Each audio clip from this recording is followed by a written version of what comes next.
This is question number 2, ठीक है, of autumn 18. Basketball Private Limited is in the process of planning for the next year. BPL is currently operating at 70% of their production capacity.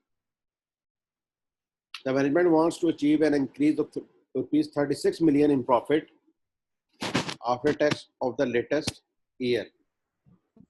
अब हम कितना कमाना चाहते हैं? Increase of 36 million, ठीक है, after tax. The summarized statement of profit or loss for the latest year is as follows. Sales, cost of sales 60% is variable and remaining is fixed. Gross profit, operating expenses 40% is variable and remaining is fixed. Profit before tax, tax and profit after tax.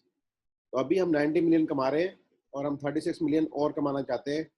दोनों को मिला के ये 126 million हम next year में कमाना चाहेंगे.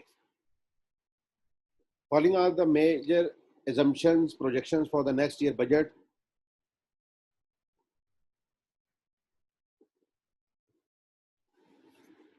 Selling price of all products would be increased by 8%.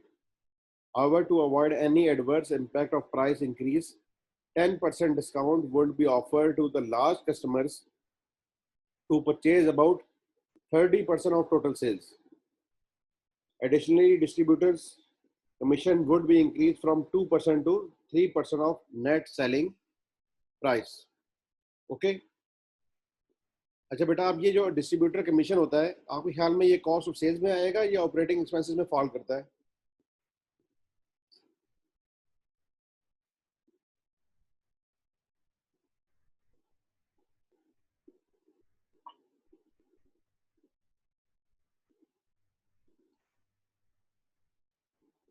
जी बेटा, ये जो डिस्ट्रीब्यूटर कमीशन होता है, ये कॉस्ट ऑफ सेल्स का हिस्सा होता है या ऑपरेटिंग एक्सपेंसेस का? बेटा, this is part of operating expenses, ठीक है. कॉस्ट ऑफ सेल्स में तो आपको पता है ना, मटेरियल, लेबर और एफओएच आता है. ये जो डिस्ट्रीब्यूटर कमीशन होता है, this is a part of the operating expenses, और ऑपरेटिंग एक्सपेंसेस में आते हैं selling, admin, marketing and distribution expenses. Okay. अच्छा जी, average variable cost other than distribution commission are projected to increase by 4%, while fixed costs other than depreciation are projected to increase by 5%. Depreciation for the latest year was rupees 90 million and would remain constant. तो बेटा, इसमें सिर्फ ये 3 point है. इन 3 points की मदद से हमने इस इनकम स्टेटमेंट को रिवाइज करना है और मालूम क्या करनी है, सेल्स. हम क्या सेल्स कर सके कि हम 136 मिलियन का प्रॉफिट कमा सकेंगे. और हो क्या क्या रहा है कि हमारी सेल प्राइस 8% इंक्रीज कर रही है, लेकिन कुछ हमारे लार्ज कस्टमर्स हैं, उनको हम 10% डिस्काउंट देंगे. और वो कितने हैं? 30% कस्टमर्स हैं ऐसे जो कि हमारे लार्ज कस्टमर्स हैं, और उनको हम फिर डिस्काउंट देंगे. इसके अलावा डिस्ट्रीब्यूटर कमीशन 2% से 3% पे जा रहा है. वेरिएबल कॉस्टें जो हैं वो 4% इंक्रीज कर रही हैं, और फिक्स कॉस्टें जो है वो 5% इंक्रीज कर रही हैं, ठीक है. And depreciation is 90 million which will remain same. अब जो वेरिएबल कॉस्ट है ना बेटा, उन्होंने क्या कहा, other than distributor commission. Distributor commission यहाँ पे फॉल कर गया, बाकी चीजें यहाँ पे फॉल करती हैं. तो अब इसको देख लेते हैं कि अब इसको कैसे सॉल्व किया गया.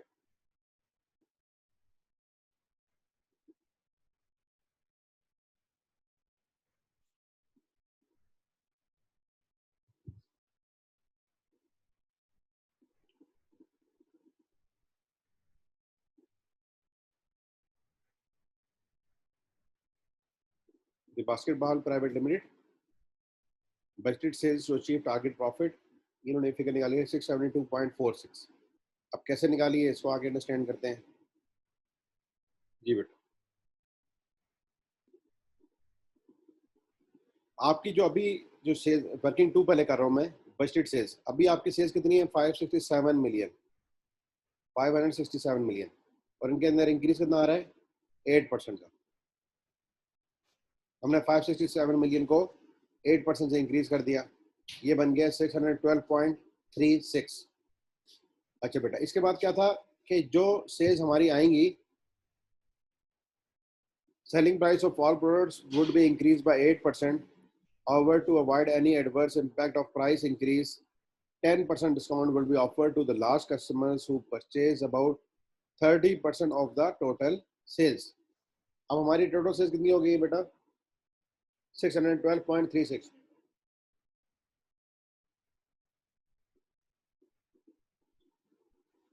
ये हमारी टोटल सेल्स हो चुकी है.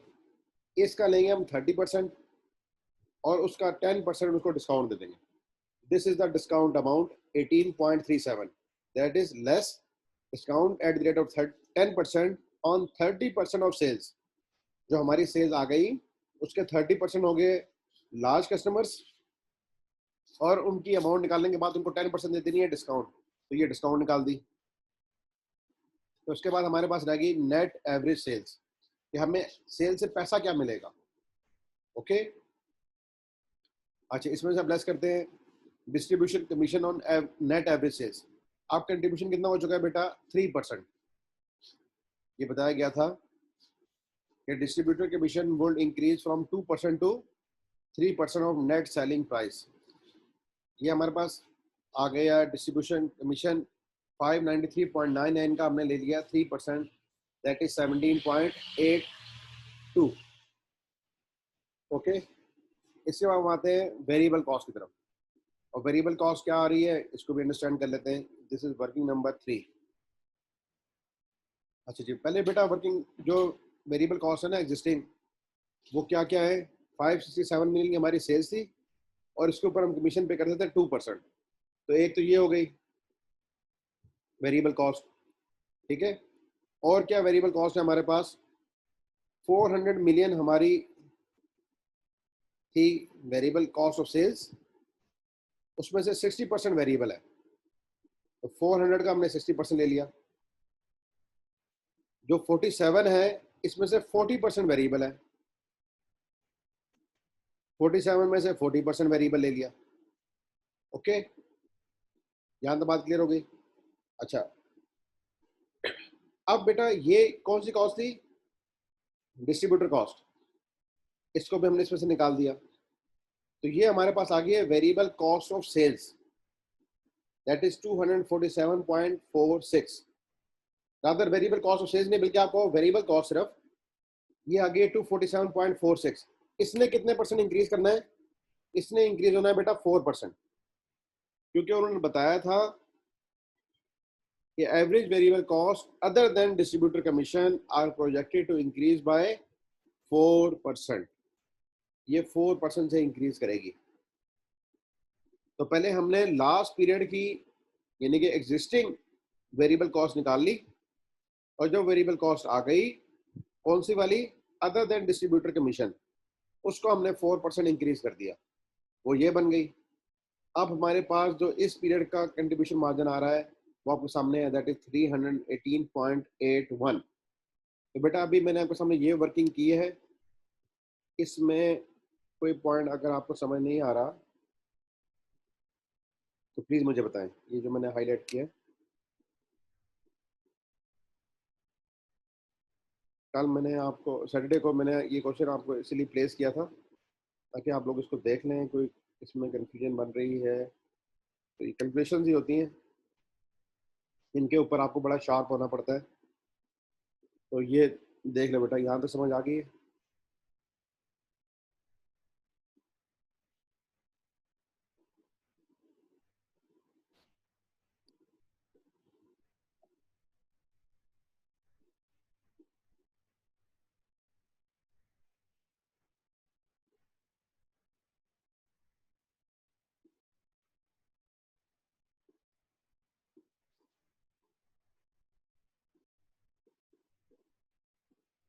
जो हाईलाइटेड एरिया है बेटा उसको समझ आ गई है.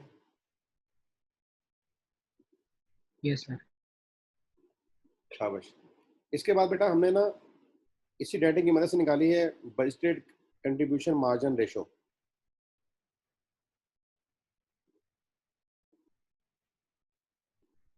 बेटा हमने इसलिए नहीं ऐड की कि जो डिस्ट्रीब्यूशन कॉस्ट है ना उसका अलहदा से दिया गया है. Additionally distributor commission would be increase from 2 to 3% of net selling price. इसका पॉइंट अलग दिया गया और यहाँ पे भी दोबारा बता दिया गया है कि average variable cost other than distributor commission are projected to increase by 4%। Variable cost other than distribution commission जो है ना वो 4% इंक्रीज कर रही है, और डिस्ट्रीब्यूटर का कमीशन हमने 2 से 3% इंक्रीज किया था, इसलिए हमने सेपरेट उसका काम नहीं किया।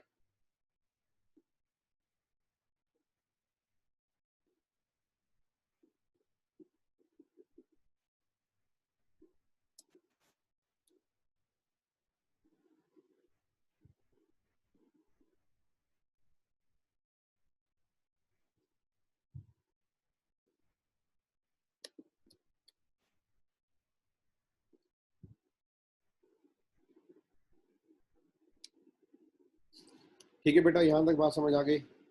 अच्छा, इसके बाद हम निकालने हैं बजटेड कंट्रीब्यूशन मार्जिन रेशो। ये है हमारा कंट्रीब्यूशन मार्जिन और ये थी हमारी नेट सेल्स। तो 318.81 डिवाइड बाई 593.99 किया, दैट इज 53.7 हमारी आ रही है contribution margin ratio. Contribution margin ratio हमारे पास आ रही है, दैट इज 53.7%। ओके, अब हम आते हैं ऊपर कुछ वर्किंग की तरफ। तो ये हमारे पास 53.7 वर्किंग 2 से आ गई। अब वर्किंग 1 को देखते हैं। Contribution margin required in next year.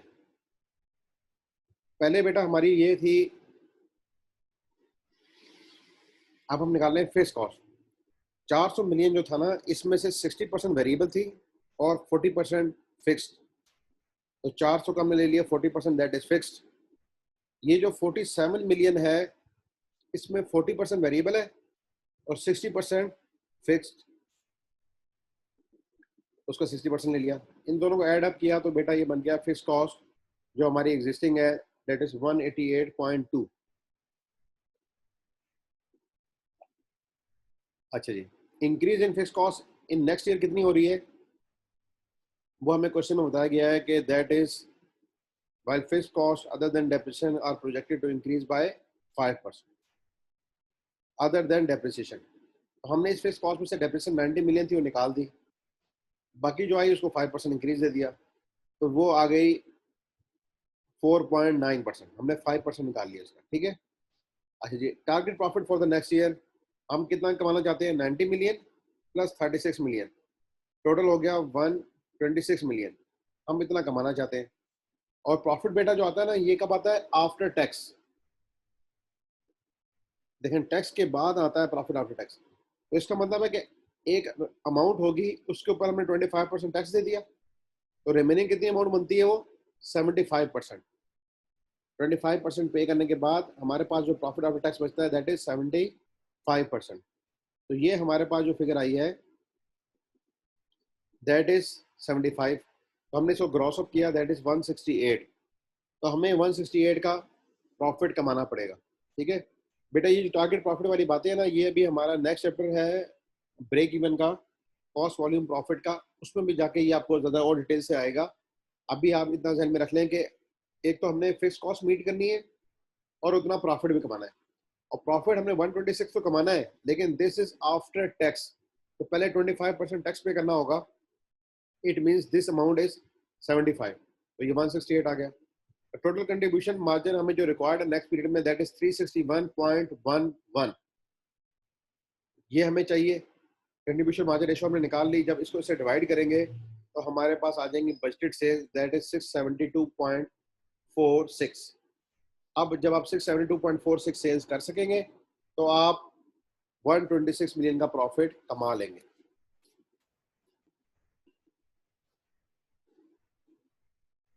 ठीक है, तो हम यहाँ पर कमा के देखते हैं।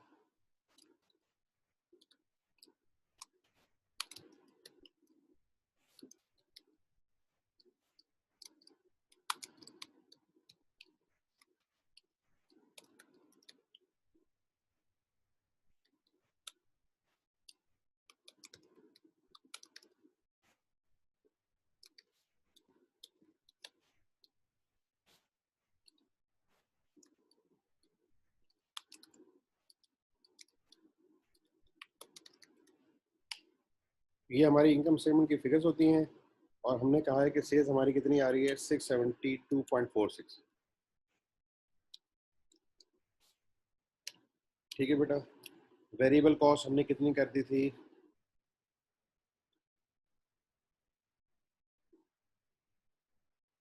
257.36।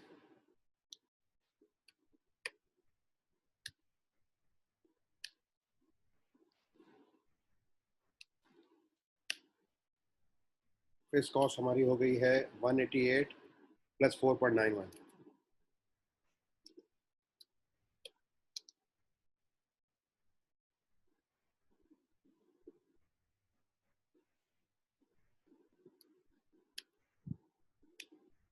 ये हो गई 193.11।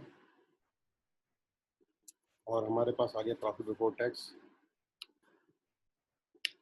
दिस वन इसका पे कर देंगे 25% टैक्स।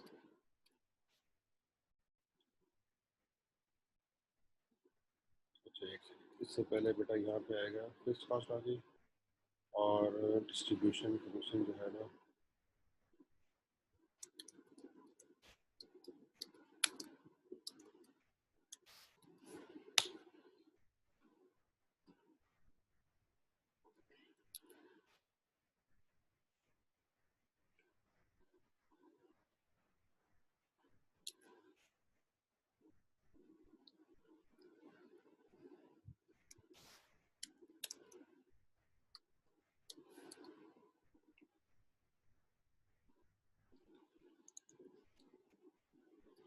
डिस्ट्रीब्यूशन कमीशन हमने निकाला था दैट इज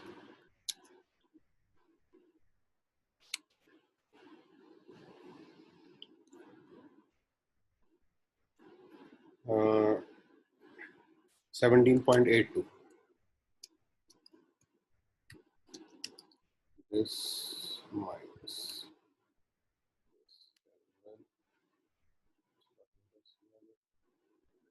ये आ जाएगा दिस माइनस दिस 153। अच्छा बेटा अभी और क्या चीज़ रह गई है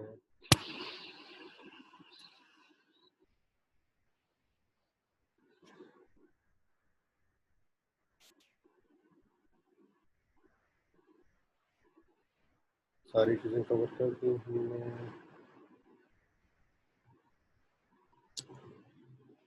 ठीक ये हो गया। तो यहाँ पे निकालते हैं सेल्स डिस्काउंट। वो कितनी फिगर आ रही थी बेटा दैट इज 18.37।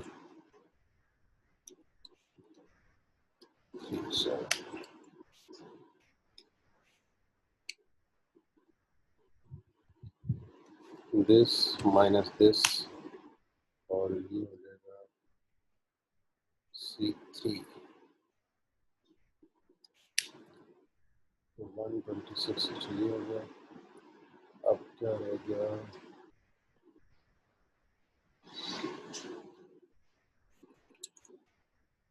और क्या चीज़ें है बेटा इसमें।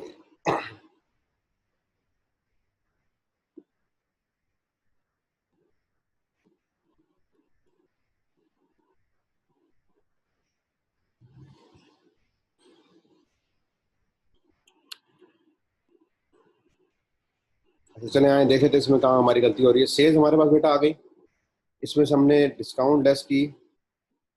अगर डिस्काउंट का हम सेपरेट ही करते हैं तो फिर भी हो सकता है। ठीक है।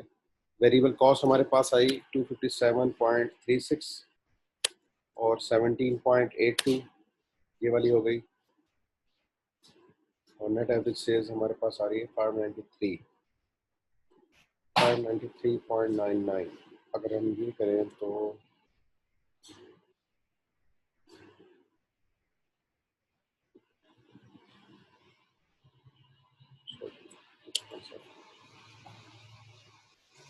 $2.7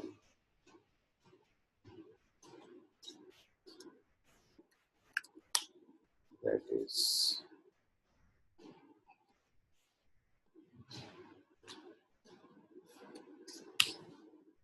361।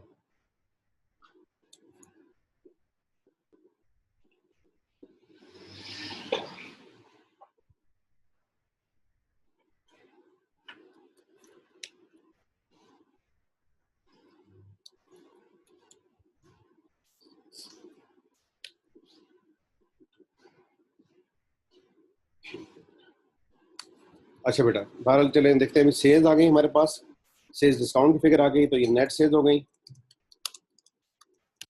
वेरिएबल कॉस्ट आ गई, वेरिएबल कॉस्ट ऑफ सेल्स। उसके बाद डिस्ट्रीब्यूशन कमीशन आ गया, तो हमारे पास कंट्रीब्यूशन मार्जिन आता है। इसमें से फिक्स कॉस्ट लेस करेंगे तो हमारे पास आएगा प्रॉफिट बिफोर टैक्स, और इसके ऊपर हमने पे करना है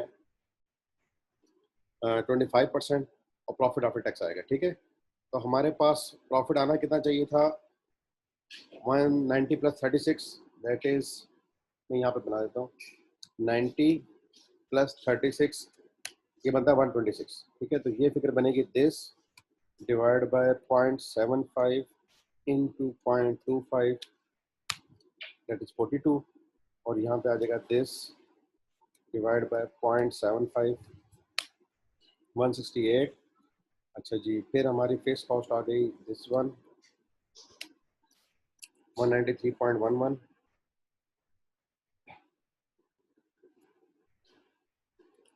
अच्छा जी बेटा, तो फिर यहाँ कंट्रीब्यूशन मार्जिन आ जाना चाहिए दिस प्लस दिस 361। अच्छा जी, ये कंट्रीब्यूशन मार्जिन है, और हमारी ये हो चुकी थी 17.82, दिस इज द सेम। और फिर वेरिएबल कॉस्ट ऑफ सेल्स हमारी आएगी, दैट इज, अच्छा वो निकालते हैं, तो सेल्स इधर रखते हैं, अगर ये,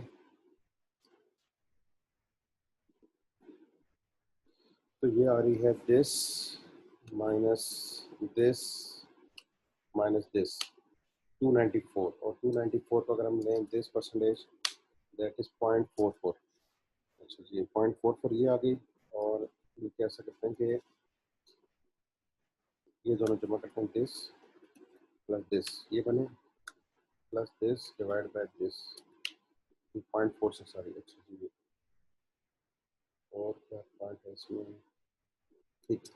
अच्छा बेटा, अभी अगर हम इसको रिवर्स वर्किंग से चले ना, तो देखें this is profit after tax, ये किस तरह आया है, दैट इज 90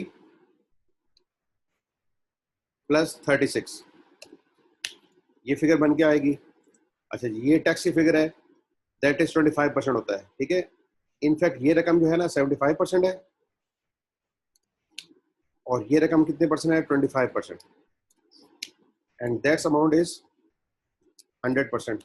तो हमने इसके साथ इसको क्रॉस अप किया है। अगर आप देखें 126 को कितने परसेंट था, 75, जो अमाउंट जितने परसेंट होती है उसे डिवाइड करते हैं तो हमें 100% अमाउंट मिल जाती है, that is 168। Okay, fix cost हम निकाल चुके हैं कि हमारी इंक्रीज होने के बाद फिक्स कॉस्ट कितनी होगी, इसके अंदर 90 की डेप्रिसिएशन शामिल है। ओके, तो यहाँ से हम रिवर्स ऑर्डर में जा रहे हैं। अच्छा जी, अब कंट्रीब्यूशन मार्जिन हमारे पास कितना आएगा, दैट इज, ये फिक्स कॉस्ट है हमारी, ठीक है बेटा, और ये है प्रॉफिट।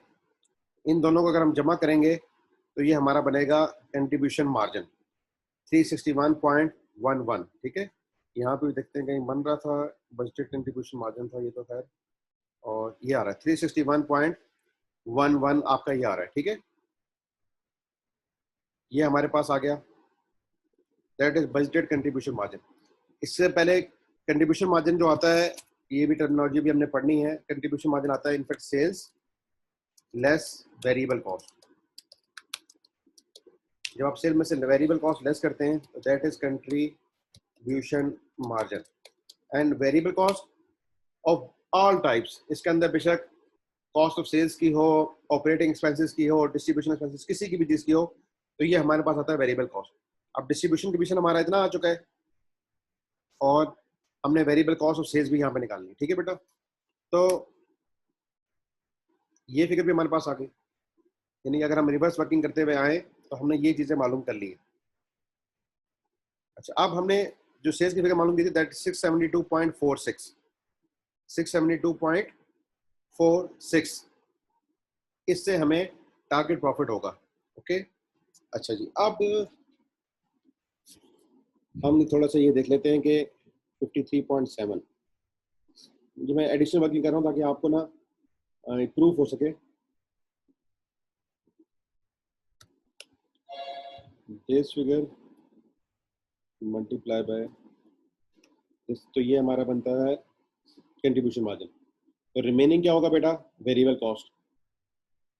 तो अगर हम कर दें 1 माइनस दिस, तो क्या कहता है 46.30, 46 पॉइंट, ये हो गई कंट्रीब्यूशन मार्जिन रेशो और ये हो गई वेरिएबल कॉस्ट रेशो।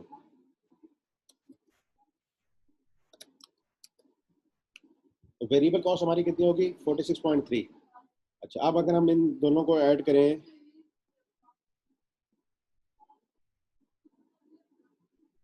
यानी कि हम इस सेल्स का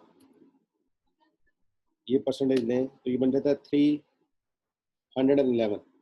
अच्छा, अब इसमें से हमें एक फिगर पता है, दैट इज 17.82। तो बाकी बेटा क्या बचता है 294, जैसे ये आ रहा है, ठीक है, 293.53। ओके, तो ये हमारे पास आ जाएगी वेरिएबल कॉस्ट ऑफ सेल्स। तो ये हो गई variable cost of sales,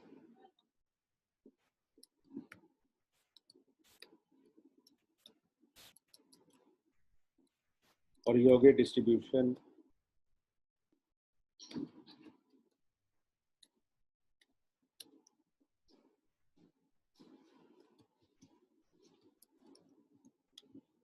commission.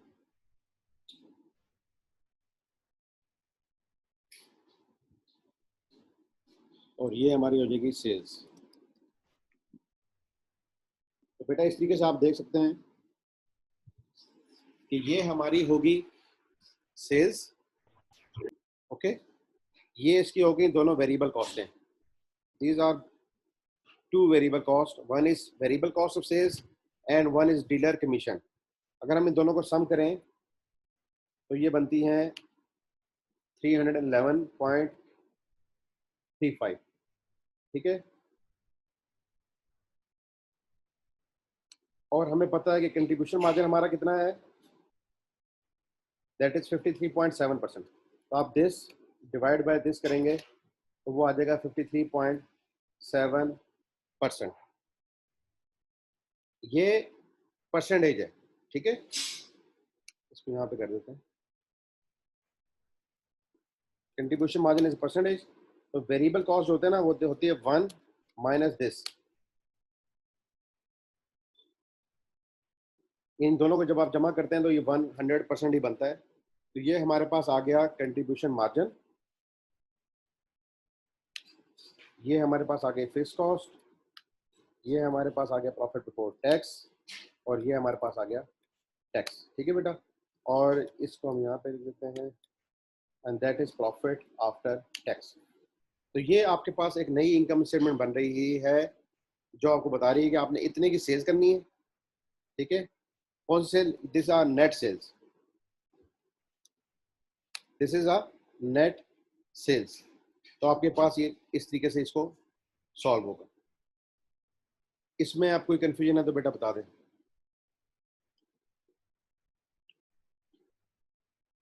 जो जो फिगर्स हमने क्वेश्चन में निकाली हुई थी वो मैं आपको रेफर कर देता हूँ। दिस वन,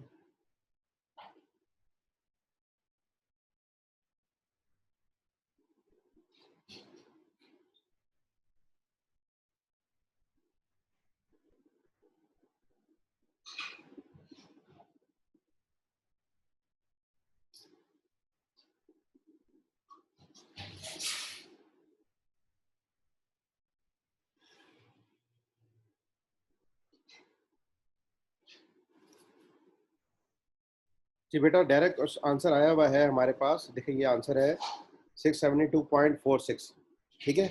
अब मैं आपको इसका प्रूफ करके दिखा रहा था कि हमारे पास ये प्रॉफिट आ रहा है कि नहीं आ रहा, दैट इज 168, ठीक है। कैसे आएगा, क्योंकि अभी आपने ना ये जो ब्रेक इवन वाला चैप्टर ने ये नहीं पढ़ा हुआ, इसलिए मैंने आपको यह बताया कि ये दिस इज सेल्स, इसका हमने लिया 53.7%, which is contribution margin. Okay, जब 53.7% कंट्रीब्यूशन मार्जिन होता है तो 46.3% जो है ना वो वेरिएबल कॉस्ट होगी, वो वेरिएबल कॉस्ट रेशो होगी। ये हमारे पास कंट्रीब्यूशन मार्जिन आया है, फिक्स कॉस्ट हमने निकाल ली थी इंक्रीज वाली, प्रॉफिट बिफोर टैक्स आ गया, कैसे आता है? कंट्रीब्यूशन मार्जिन में से जब फिक्स कॉस्ट लेस करते हैं तो हमारे पास प्रॉफिट बिफोर टैक्स आता है। इसके ऊपर टैक्स 25% पे करेंगे तो हमारे पास प्रॉफिट आफ्टर टैक्स आएगा।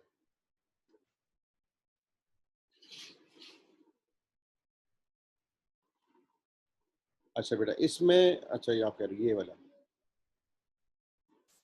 इसमें कहाँ पे मसला है अभी देख लेते हैं। 672.46 674.26, इसको यहाँ से निकालना पड़ेगा। वेरिएबल कॉस्ट ऑफ सेल्स लेके आते हैं, डिस्ट्रीब्यूशन आ गया है, this minus this minus this.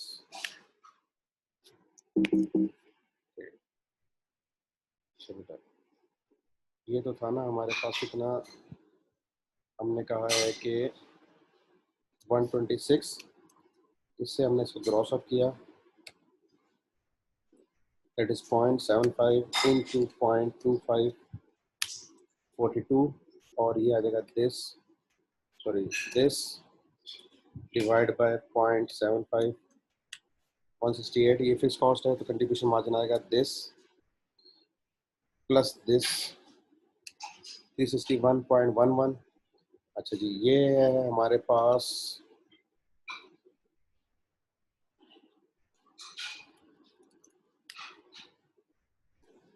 Distributor commission, this is distributor commission. तो सेल्स हमने लिए ये, इन दोनों का जो फर्क है दिस माइनस दिस, ये आएगी वेरिएबल कॉस्ट, ये हमें पता है, तो दिस ये आ जाएगी दिस माइनस दिस 293.53। ठीक है बेटा, चलो अब मैं ये जो वर्किंग की थी ना इसको रिपीट कर देता हूँ।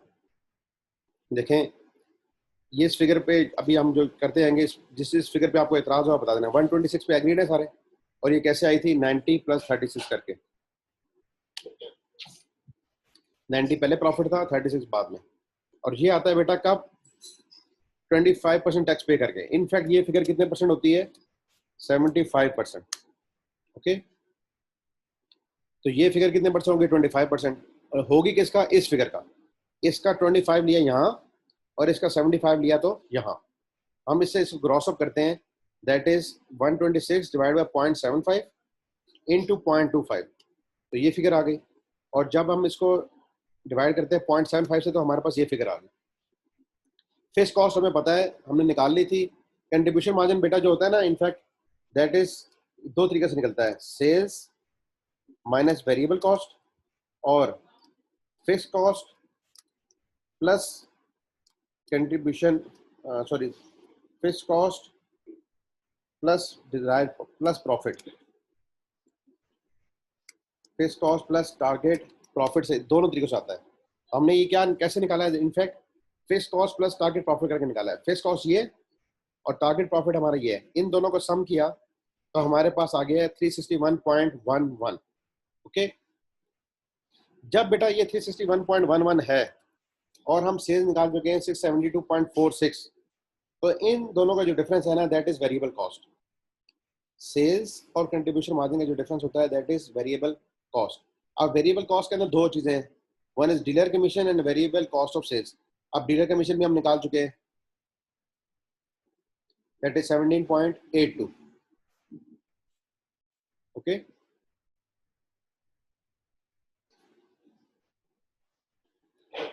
तो जब हम 311 में से 17.82 लेस कर देंगे तो हमारे पास आ जाएगी वेरिएबल कॉस्ट ऑफ सेल्स। अब अगर आप यहाँ लेना चाहें percentage this divide by this, और इसी तरह दिस डिवाइड बाय दिस, और इसको परसेंटेज बनाना चाहें तो आप ये देखेंगे कि ये आ रही है 53.7%, जो हमने यहाँ पे कंट्रीब्यूशन मार्जिन निकाला था 53.7। ठीक है, और यहाँ पे भी आ रही है 53.7 और 46.3। तो उस इनिशियल कैलकुलेशन में ना हम रिवर्स ऑर्डर में शायद सही तरीके से नहीं गए थे, इसलिए वो वेरीफाई नहीं हो रहा था, और अभी आपके सामने ना हमने इसको वेरीफाई कर लिया। आपको कोई कंफ्यूजन हो रही है तो बेटा बता दो, हमने इसको एक बार रिपीट कर लिया।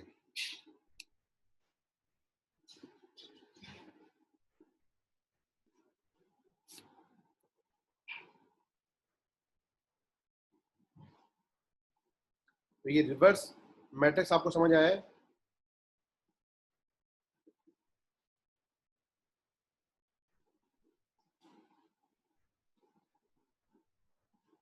कंट्रीब्यूशन मार्जिन दो तरीके से आ सकता है, ठीक है। किस तरीके से बेटा? सेल्स माइनस वेरिएबल कॉस्ट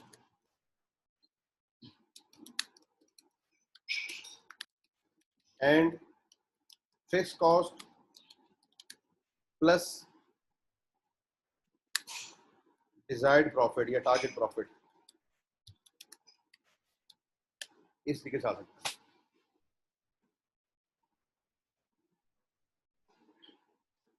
अच्छा, अब इसका सेकंड जो पार्ट है ना, वो थोड़ा सा वो भी इंटरेस्टिंग है, उसको देख लेते हैं। आपने देखा था क्वेश्चन के हम पहले किस कैपेसिटी पे काम कर रहे थे? 70% कैपेसिटी पे काम कर रहे थे, ठीक है। अब हमसे पूछ रहा है determine the production capacity that would be utilized to achieve the sales as computed in above. अब हम किस कैपेसिटी पे काम करेंगे? ठीक है बेटा, इसको अंडरस्टैंड कर लेते हैं। देखें, पहले आप 567 मिलियन की सेल करते थे और कितनी कैपेसिटी पे थे? 70% पे। आप 567 मिलियन की सेल्स करते थे और किस कैपेसिटी पे थे? 70% पे। यानी कि अगर आपने 100% कैपेसिटी मालूम करनी हो तो कैसे करेंगे? 567 वाज 70%, ये कितना परसेंट था बेटा? 70। तो 100% कितना होगा? This divide by this, that is 810। यानी कि जो उसकी ओरिजिनल कैपेसिटी है दैट इज 810।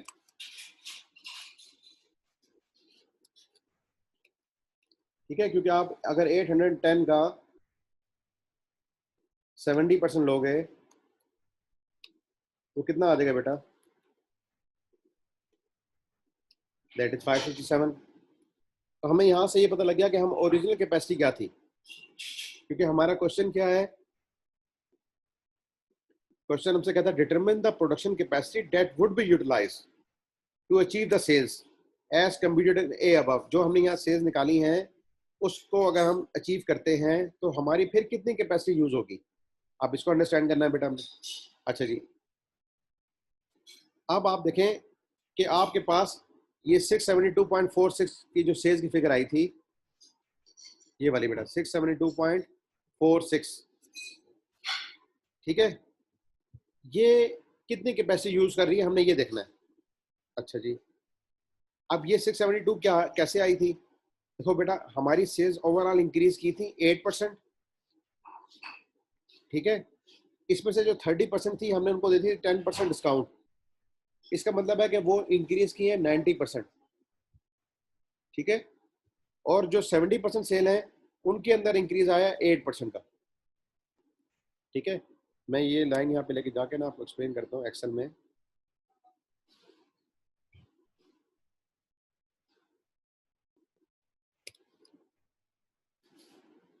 देखो बेटा, ये लाइन है, ठीक है, इसी को हम एक्सप्लेन कर रहे हैं। हमारी सेल की इंक्रीज कितनी थी? 8%। लेकिन जो लार्ज कस्टमर्स थे उनको हम कितने परसेंट डिस्काउंट दे रहे थे? 10%। तो हमारी सेल्स ओवरऑल जो सेल्स हैं उसमें से का मतलब है कि 70% के साथ अलग ट्रीटमेंट हो रहा है और 30% के साथ अलग ट्रीटमेंट हो रहा है, ओके। तो जो हमारी सेल्स थी से 1 रुपये की सेल, उसके अंदर कितना इंक्रीज आ गया बेटा?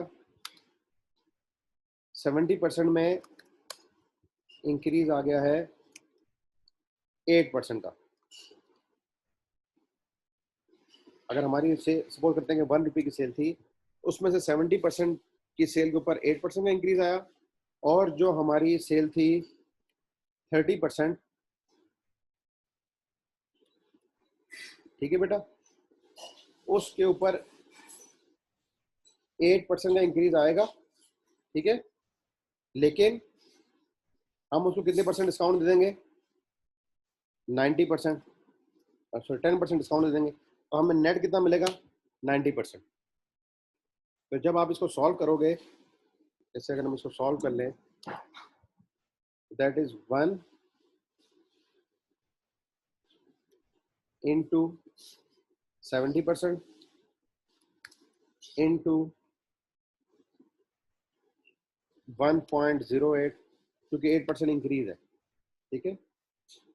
तो ये हो जाएगा हमारा 0.756, और इसी तरह यहाँ पे कर लें 1 इंटू 30% इंटू 1.08 एंड इंटू 90%। तो ये बन गया 0.2916। अब इन दोनों को जमा करें अगर, तो ये आता है 1.0476।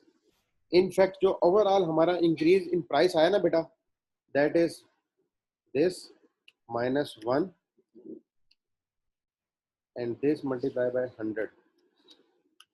ओवरऑल जो हमारा इंक्रीज आया है प्राइस में, दैट इज 4.76%। ओवरऑल इंक्रीज जो आया है दैट इज 4.76%। कैसे कि हमने सारी सेल्स को 8% इंक्रीज दिया, लेकिन उसमें से 70% को इंक्रीज मिल सका। जो 30% कस्टमर थे उनको 10% डिस्काउंट मिल गई, उनको 8% इंक्रीज क्या मिलती, उल्टा 10% डिस्काउंट दे दी हमने। तो इंक्रीज जो आ रहा है ना बेटा वो आ रहा है 4.76। तो ये जो हमारी फिगर थी सेल्स की,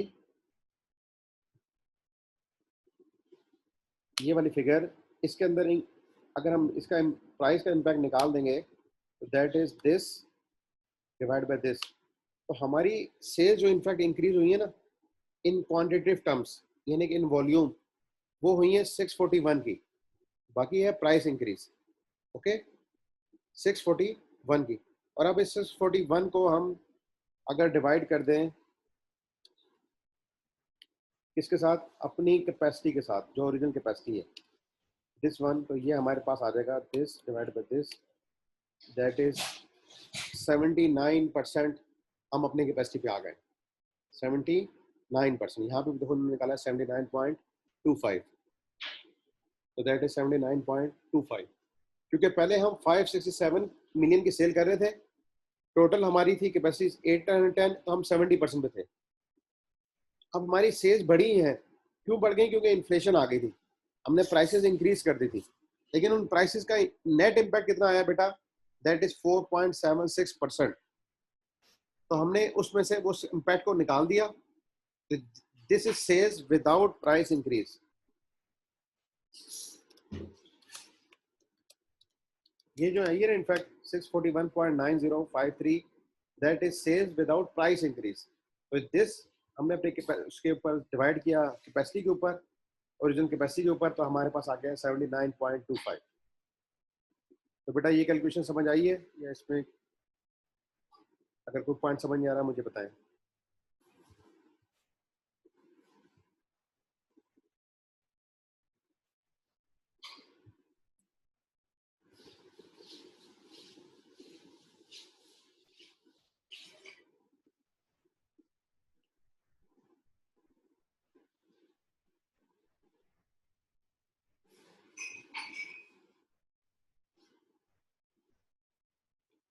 ठीक है बेटा, देखो बात ये है, पहले हमने ये समझना है कि हमारी ओरिजिनल कैपेसिटी क्या है। हमारी ये सेल्स थी, इनको चलो मैं यहाँ पे लिख देता हूँ। बेटा हमारी ये सेल्स थी, ये हम कैपेसिटी परसेंटेज यूज कर रहे थे, कैपेसिटी परसेंटेज, ठीक है, क्वेश्चन में बताई गई है। BPL is currently operating eight 70% of the production capacity, और उस वक्त हमारी ये सेल्स थी। तो इससे हमें पता लगा कि असल में हमारी जो कैपेसिटी है ना दैट इज 810। कैसे पता लगा बेटा कि 567 इज इटसेल्फ 70%। तो जो जितने परसेंटेज होता है ना उससे उसको डिवाइड कर दें तो हमें ओरिजिनल पता लग जाता है, ठीक है। यही काम जो अभी हमने यहाँ पे किया था कि जी ये टैक्स 25% है, 25% किसका है, इसका, और ये फिगर क्या है 75% है, इसकी, इसकी। तो हमने क्या किया, जब ओरिजिनल मालूम करना होता है तो उस फिगर को 75 से डिवाइड कर दिया। यहाँ पे भी ये केस कर रहे हैं कि हमें पता है कि 567 इज 70%, तो 100% कितना होगा, दैट इज 810। और आपने देख भी लिया कि 810 का अगर हम 70% लें तो वो 567 ही आता है। अच्छा जी, अब क्या किया हमने बाकी काम, बाकी काम बेटा ये हुआ कि हमारी सेल जो है वो इंक्रीज कितनी कर गई थी, 8%, जबकि 30% जो लार्ज कस्टमर थे उनको हमने डिस्काउंट दे दिया 10%। ये बातें कहाँ लिखी है, यहाँ पे लिखी है। Selling price of all products would be increase by 8%। However, to avoid any adverse impact of price increase, 10% discount will be offered to the large customers who purchase about 30% of the total sales. अब बेटा ये 672.46 जो है ना, ये हमारी है total sales, ठीक है। अब इसके अंदर सेल प्राइस इंक्रीज का कितना इम्पैक्ट आया हुआ है उसको हमने खत्म करना है, क्योंकि अब हमने वॉल्यूम और कैपेसिटी को समझना है। तो हमने सेल प्राइस के जो इंक्रीज आया ना, उससे वॉल्यूम नहीं बढ़ गया था। वॉल्यूम तो बढ़ता है ज्यादा नंबर ऑफ यूनिट सेल करने से। अच्छा जी, अब हमने कितने नंबर ऑफ यूनिट सेल किए देखें, ये दो बातें आपको क्लियर हो गई। अच्छा जी, अब हमारी एक सेल हो गई 70% वाली और एक सेल हो गई 30% वाली। ये हो गई लार्ज कस्टमर्स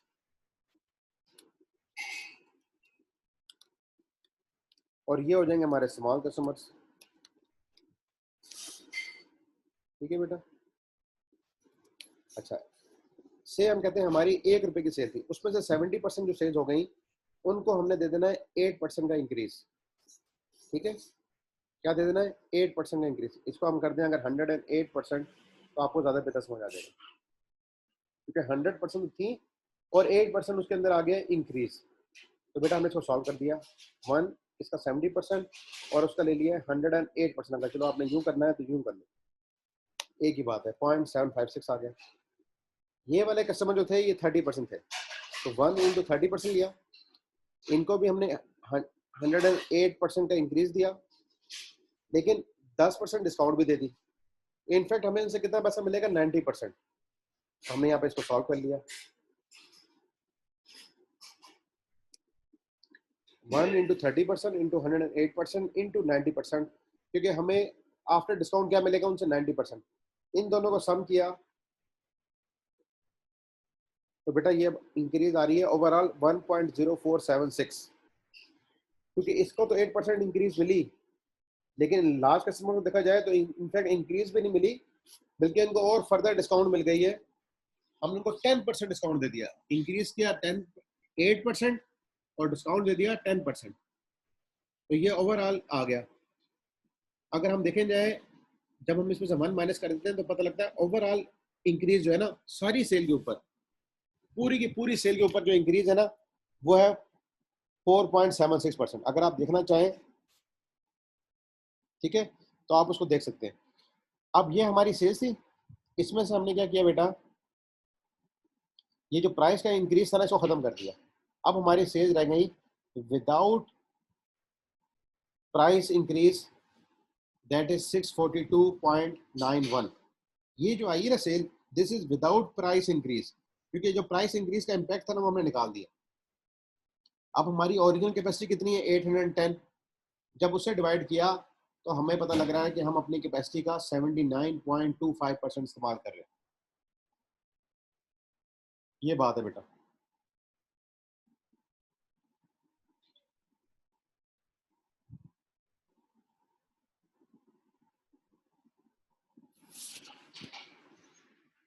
अंडरस्टैंड।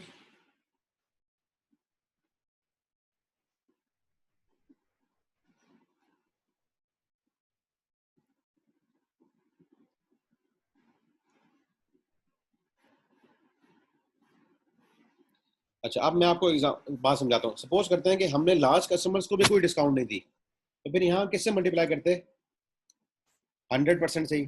ठीक है, इनको भी कोई डिस्काउंट नहीं दी, या 100% भी हम हटा दें, तो बेटा यहाँ पे क्या आएगा, देखो ये 101.08 रह गए, यानी कि दोनों कस्टमर्स को कोई डिस्काउंट नहीं दी, तो 8% ही इंक्रीज आ रहा है। दोनों कस्टमर्स को कोई डिस्काउंट नहीं दी तो 8% ही इंक्रीज आ रहा है। लेकिन हमने क्या कर दिया था, इसको 90% कर दिया था 10% डिस्काउंट देके।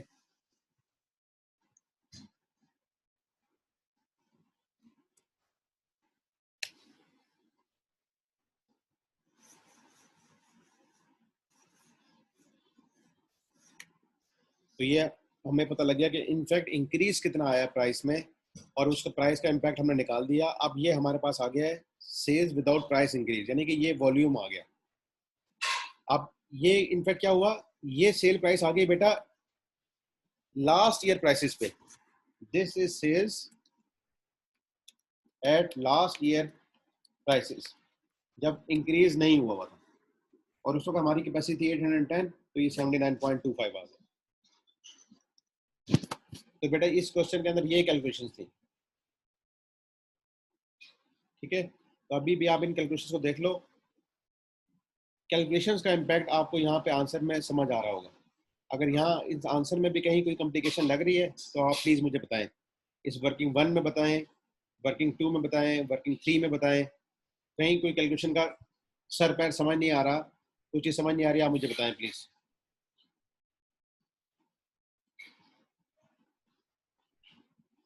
एक्सेल में तो मैं जो आपको करने गया था ना, वो मैं आपको प्रूफ कराने गया था कि ये प्रॉफिट कैसे प्रूव हो रहा है। ये आपने, उन्होंने आपसे डिजाइन नहीं किया हुआ, जस्ट मैंने आपको प्रूफ किया है कि बेटा ये प्रॉफिट आफ्टर टैक्स कैसे आता है, टैक्स क्या होता है, प्रॉफिट बिफोर टैक्स कैसे होता है, फिक्स कॉस्ट कैसे आती है, कंट्रीब्यूशन मार्जिन हम किस तरीके से निकाल सकते हैं, एंड सो ऑन।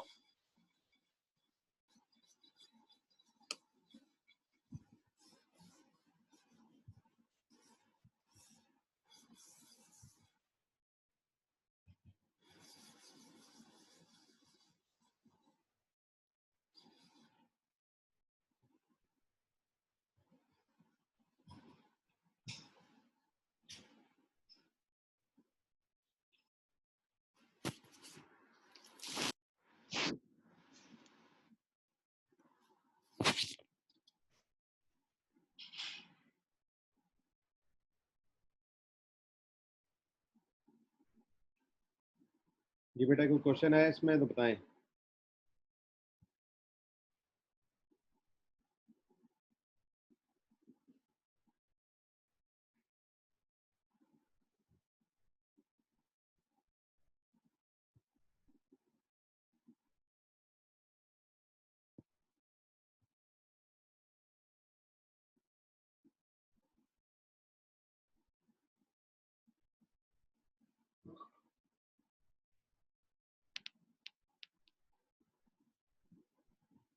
जी बेटा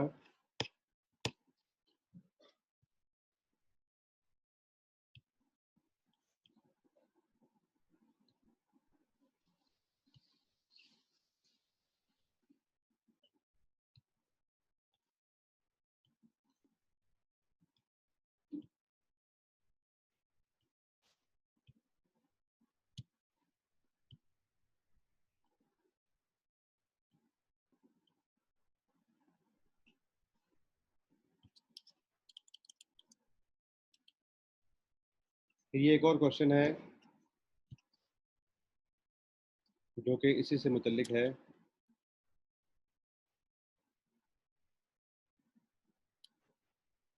From the above information, determine the discount that HL should obtain in order to achieve the target gross profit. ठीक है, that is of 16 marks. तो आइए देखते हैं इस क्वेश्चन में क्या बात की जा रही है। This is also of target costing.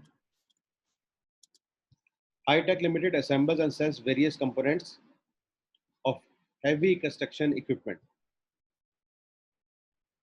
HL is working on a proposal of assembling a new component EXV99. Based on a study of the product and market survey, the following information has been worked out. Projected lifetime sale of the components is 500,000 units. Selling price per unit is 11,000 and target gross profit percentage is 40%. Okay, that is gross profit percentage. The cost of sales कितनी percent हो जाएगी बेटा? 60%. Information about cost of production of the new component is as follows. One unit will require 1 unit of XX at 2,350. YY के 1.5 kg चाहिए, and that is the cost per kg. Cost per unit per kg, ठीक है। And ZZ 1 unit चाहिए हमें, that is 1200। तो ये बेटा हमें कितना चाहिए था? 1.5 kg। तो इस कंपोनेंट में हमारी कॉस्ट जो लगेगी ना, दैट इज 2100 लगेगी, क्योंकि ये जो कॉस्ट दी गई है दैट इज पर यूनिट और पर केजी। तो ये दोनों तो एक एक यूज होते हैं, तो ये 2350 ही आ जाएगी, ये 1200 आ जाएगी, लेकिन ये वाली आएगी 1400 into 1.5, 2100. The above parts would be imported in a lot for production of 1000 units of EXV99. Custom duty and other import charges would be 15% of cost price. हम इनको क्या करते हैं, 1000 की लॉट में इंपोर्ट करते हैं, यानी कि ये एक यूनिट या 2 यूनिट आपको नहीं मिलेंगे, ये आपको 1000 की लॉट में लेने पड़ेंगे, और इसके ऊपर बेटा आपने इंपोर्ट ड्यूटी पे करनी है 15%। से अगर आपको ये 100 रुपये का मिलना है तो कस्टम वाले आपसे 15 रुपीज़ वो ले लेंगे, आपको ये कॉस्ट करेगा 115। HL is negotiating with the vendor who has agreed to offer further discount. आपने उससे बात की, वो कहता है जी हम आपको डिस्काउंट दे देंगे, लेकिन अभी बातचीत तो आगे चलाए ना। तो देखते हैं फिर क्या हुआ बेटा। On average, assembling of 1 unit of XV would require 1.8 skilled labor hours at rupees 200 per hour. The production would be carried out in a single shift of 8 hours. At the start of each shift, setup machines would require 30 minutes. आपको मशीनों को set करने के लिए, उसका पूरा setup बनाने के लिए 30 मिनट्स चाहिए। And 6% of the input quantity of YY and ZZ would be lost during assembly process. HL works at a normal annual capacity of 4 million skilled hours. Actual production overheads and skilled labor hours for the last 2 quarters are as under. पूरे साल की इनकी normal capacity है 4000 skilled our, और अभी जो उन्होंने last 2 quarters में काम किया है, ये क्वार्टर एंडेड था 30 सितंबर वाला, और ये क्वार्टर था 31 दिसंबर वाला। इसमें असेंबली आवर्स लगे हैं 950, इसमें लगे हैं 1050। तो ये प्रोडक्शन ओवरहेड्स आपके पास है। तो बेटा आपको high and low point method आता होगा, उसकी मदद से हम इसमें से वेरिएबल और फिक्स लेजर अदा कर लेंगे। A special machine that would be used exclusively for the production of XV99 would be purchased at a cost of 1.5 million. तो ये एक हम मशीन खरीदेंगे जो कि इसके लिए ही यूज होगी। इसकी जितनी भी कॉस्ट है बेटा, फिर वो, क्योंकि हमने यहाँ क्या करना है, प्रोडक्ट लाइफ साइकिल, पूरे जो उसकी प्रोजेक्ट की लाइफ टाइम में ये कॉस्ट इंकट होनी है, और ये मशीन भी इसी के लिए आई है, तो ये सारी भी इसी के अंदर चली जाएगी। ठीक है, तो उसका आंसर देखते हैं।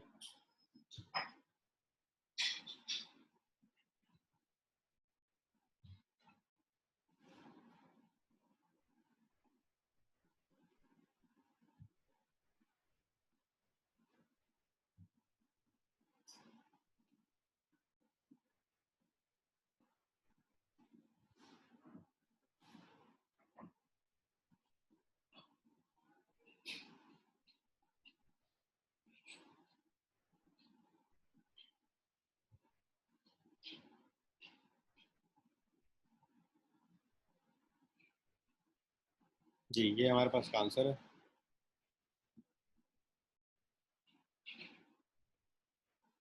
वर्किंग 1 पे आते हैं, फिर ये सब कुछ देखते हैं।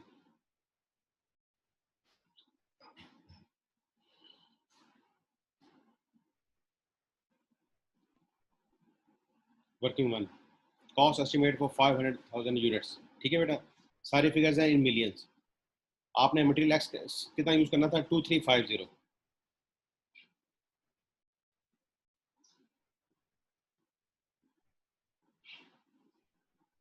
2350 कहाँ से पता लगा 2350? ये बताया गया था 2350।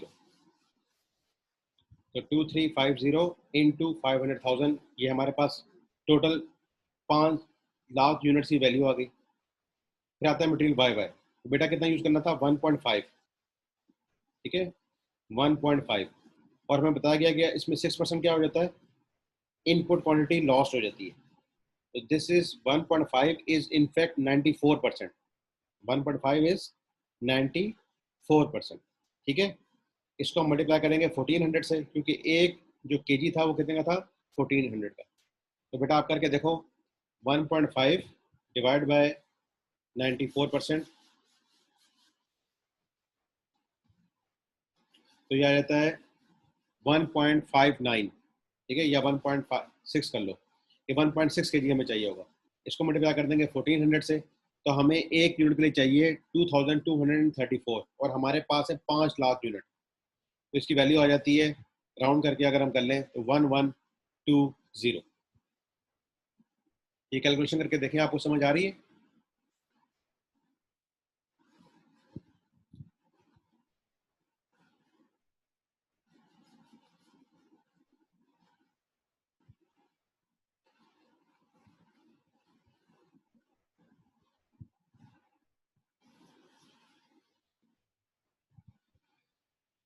जी बेटा।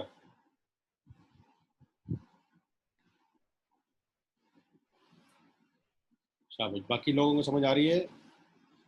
इसी तरह जेड था, उसमें हम 1 यूनिट लगाते थे, उसको भी 0.94 किया, वो आता था 1200 रुपये का, उसको भी 5 लाख से मल्टीप्लाई किया तो ये वैल्यू आ गई। इन तीनों को सम किया तो बेटा ये बन गया। ठीक है, इसके ऊपर क्या पे होता है? 15% कस्टम ड्यूटी। ये हमारे मटेरियल था ना, इसके ऊपर आगे कस्टम ड्यूटी 439। ओके, अब हम देखते हैं लेबर को। लेबर क्या थी बेटा? 1.8 यूज होती है, हर एक का आर का रेट था 200, 5 लाख आ गए, ये हमारे पास आगे वैल्यू। अब लेबर की सेटअप कॉस्ट भी थी 1.8, डिवाइड करेंगे 7.5 से। 7.5 से क्यों बेटा डिवाइड कर रहे हैं कि टोटल कितने आवर्स की शिफ्ट है? 8 आवर्स की। 30 मिनट तो उसमें लग जाते हैं, तो बाकी कितने आवर्स बचेंगे?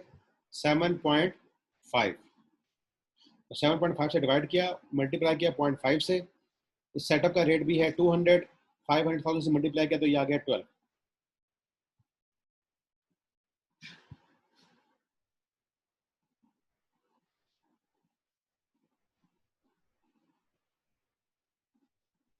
ठीक है बेटा,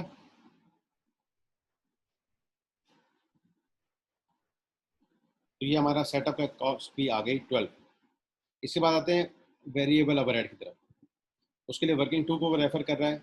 वेरिएबल ओवरहेड हमने कैसे निकाला? ये आर से दिसंबर के, ये आर से सितंबर के, ये इसी कॉस्टें थी, इन दोनों का डिफरेंस लिया, ये आ रहा है 2.4 और 100,000 आवर्स का फर्क है। जब इस पे रेट पे डिवाइड किया तो 24 जो है ना, ये वेरिएबल रेट आ गया।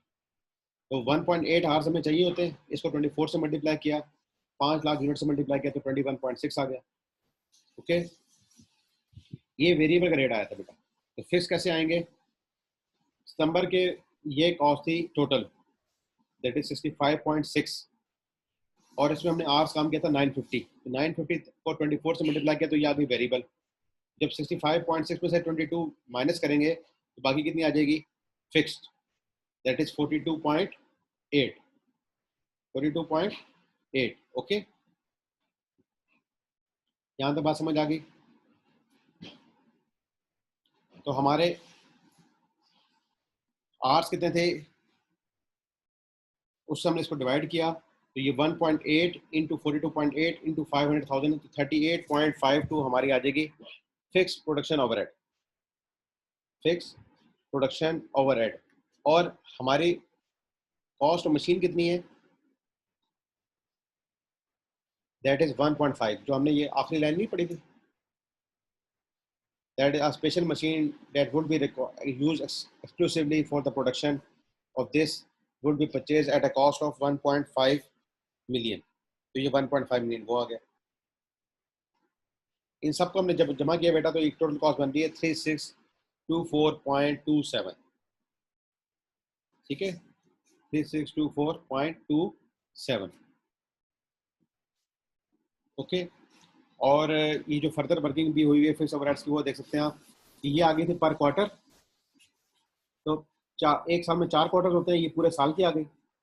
और हमारे पूरे साल में कितने कैपेसिटी थी? 4 मिलियन, ये बताई गई यहाँ पे।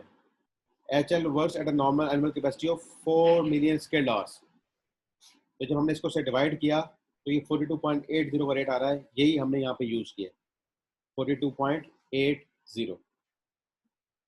तो अब बेटा हमारी कॉस्ट आ रही है 3624.27।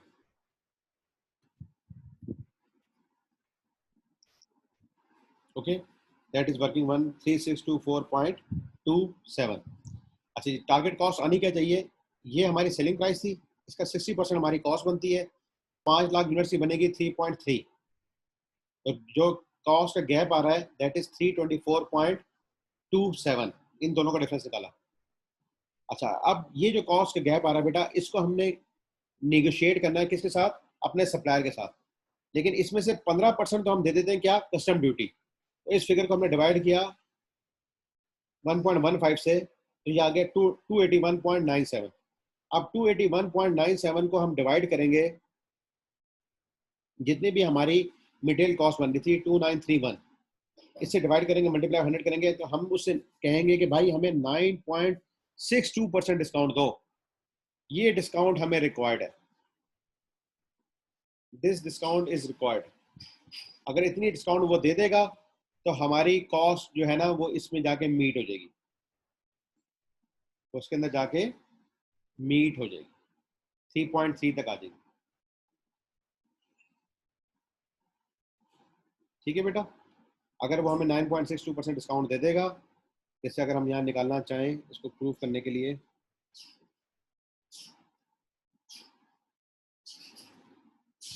लेकिन 2931 हमारी ये मटेरियल की कॉस्ट आ रही थी, हम उसे डिस्काउंट कितनी मांग रहे हैं, 9.62%। ये जब वो डिस्काउंट देगा हमें, दिस मल्टीप्लाई बाय दिस, इतने रुपए की वो डिस्काउंट दे देगा हमें। ठीक है, तो हमें नेट प्राइस उसको क्या पे करनी पड़ेगी, दिस माइनस दिस, ये हम उसको मटेरियल का पे करेंगे। ठीक है, दिस इज मटेरियल की जो हम सप्लायर को पे करेंगे, इसके ऊपर 15% आ जाएगी ड्यूटी बेटा, कस्टम ड्यूटी, इसका 15% निकाल लेते हैं, ये आ गई। अब हमारे जो मटेरियल कॉस्ट होगी दिस प्लस दिस, ये मटेरियल बन गई। फिर यहाँ ले आएंगे लेबर,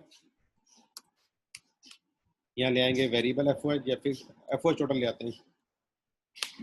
लेबर की फिगर आ रही थी बेटा